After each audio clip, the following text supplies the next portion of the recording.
আসসালামু আলাইকুম, স্বাগতম জানাচ্ছি বিবিসি নিউজ আন্তর্জাতিক সংবাদে। শুরুতেই সংবাদ শিরোনাম, এরপর বিস্তারিত। ইরানে কাল ইসলামী বিপ্লব দিবস, মিছিল হবে ১৫০০ শহরে। সেনাবাহিনীকে আরও সমৃদ্ধ করবেন কিম জং উন। পদত্যাগের দাবি নাকচ করলেন স্টারমার, পাশে দাঁড়িয়েছে মন্ত্রিসভা। ভারত ইস্যুতে যে কারণে সেনাপ্রধানকে টানলেন পিসিবি প্রধান। দর্শক, এতক্ষণ শুনছিলেন সংবাদ শিরোনাম, এখন বিস্তারিত। ইরানে কাল ইসলামী বিপ্লব দিবস, মিছিল হবে ১৫০০ শহরে। ইরানে হামলার জন্য ওঁত পেতে আছে মার্কিন সামরিক নৌবহর। সীমান্তের কাছেই যুক্তরাষ্ট্রের রণপ্রস্তুতিকে পাত্তা না দিয়েই ইসলামী বিপ্লব দিবস পালন করতে যাচ্ছেন ইরানিরা।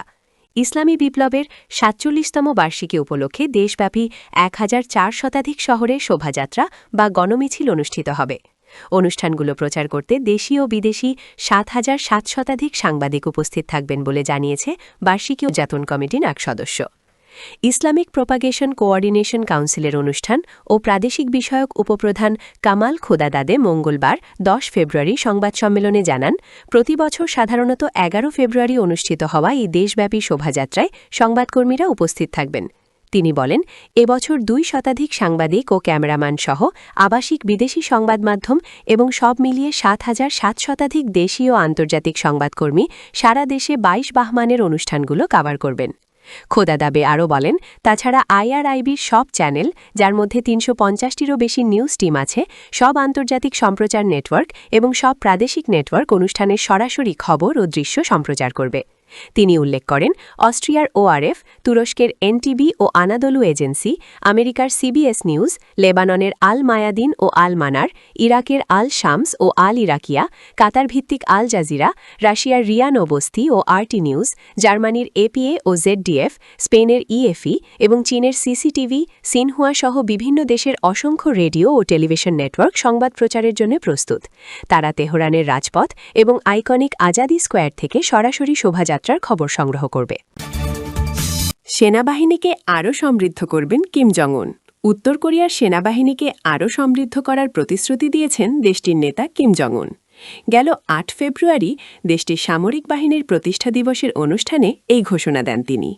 এছাড়াও চলতি মাসের শেষ দিকে এক সম্মেলনে আগামী ৫ বছরের অভ্যন্তরীণ ও পররাষ্ট্রনীতির রূপরেখা তুলে ধরবেন কিম।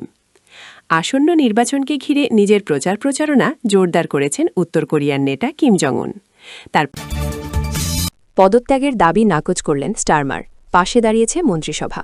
ব্রিটেনের প্রধানমন্ত্রী কিয়ার স্টারমার তার পদত্যাগের ক্রমবর্ধমান দাবি জোরালোভাবে প্রত্যাখ্যান করেছেন এবং স্পষ্ট জানিয়ে দিয়েছেন যে তার সরকার পরিচালনার ম্যান্ডেট এখনও অটুট। সম্প্রতি পিটার ম্যান্ডেলসনের সঙ্গে জেফ্রি এপস্টেনের সম্পর্কের বিষয়টি নতুন করে সামনে আসায় লেবার পার্টির ভেতরেও বাইরে যে অস্থিরতা তৈরি হয়েছে, তা সত্ত্বেও স্টারমার নিজের অবস্থানে অনড় রয়েছেন। ডাউনিং স্ট্রিট থেকে জানানো হয়েছে, প্রধানমন্ত্রী বর্তমানে কেবল দেশের গুরুত্বপূর্ণ ইস্যুগুলোতে মনোনিবেশ করতে চান এবং কোনো রাজনৈতিক বিতর্কের চাপে পিছু হটবেন না। এই রাজনৈতিক সংকটের মুখে মন্ত্রিসভার জ্যেষ্ঠ সদস্যরা স্টারমারের প্রতি তাদের পূর্ণ সমর্থন ব্যক্ত করেছেন। চ্যান্সেলর এবং স্বরাষ্ট্রমন্ত্রী সহ শীর্ষস্থানীয় মন্ত্রীরা এক বিবৃতিতে জানিয়েছেন, সরকার বর্তমানে ঐক্যবদ্ধ এবং প্রধানমন্ত্রীর নেতৃত্বের ওপর তাদের গভীর আস্থা রয়েছে। তারা এই পদত্যাগের দাবিকে বিরোধী দল কনজারভেটিভসদের একটি রাজনৈতিক চাল হিসেবে অভিহিত করেছেন। মন্ত্রিসভার এই সংহতি স্টারমারকে অভ্যন্তরীণ ঝড় সামলে নিতে ছেড়ে স্বস্তি দিলেও বিরোধী দলের পক্ষ থেকে আক্রমণ অব্যাহত রয়েছে। ভারত ইস্যুতে যে কারণে সেনাপ্রধানকে টানলেন পিসিবি প্রধান। পাকিস্তান ক্রিকেটে আবারও রাজনীতির অনুপ্রবেশ ঘটিয়ে নতুন বিতর্কের জন্ম দিয়েছেন পিসিবি প্রধান মহসিন নাকভি। টি-২০ বিশ্বকাপে ভারতের বিপক্ষে ম্যাচ বয়কট করার হুমকির বিপরীতে আন্তর্জাতিক ক্রিকেট কাউন্সিল আইসিসি কোনো শাস্তিমূলক ব্যবস্থা নিতে পারে কিনা এমন এক প্রশ্নের জবাবে নাকভি দেশের সেনাপ্রধান ফিল্ড মার্শাল আসিম মুনিরের নাম টেনে আনেন। পাকিস্তান সুপার লিগের পিএসএলের এক সংবাদ সম্মেলনে তিনি সাফ জানিয়ে দেন যে ভারত বা আইসিসির কোনো হুমকিতেই তিনি কিংবা পাকিস্তান সরকার ভীত নয়। এ সময় সেনাপ্রধানের প্রসঙ্গ উল্লেখ করে তিনি বলেন, আর ফিল্ড মার্শাল সৈয়দ আসিম মুনির সম্পর্কে তো আপনারা জানেনই, তিনি কখনোই ভয় পান না। ক্রিকেটীয় দ্বন্দ্বে সেনাপ্রধানের নাম ব্যবহারের এই ঘটনাটি ক্রীড়া মহলে বেশ বিস্ময় তৈরি করেছে। মূলত ২০২৫ সালে ভারতের সঙ্গে সীমান্ত উত্তেজনা বা অপারেশন সিন্দুরের সময় আসিম মুনিরকে পাকিস্তানের সর্বোচ্চ সামরিক সম্মান ফিল্ড মার্শাল পদে উন্নীত করা হয়েছিল।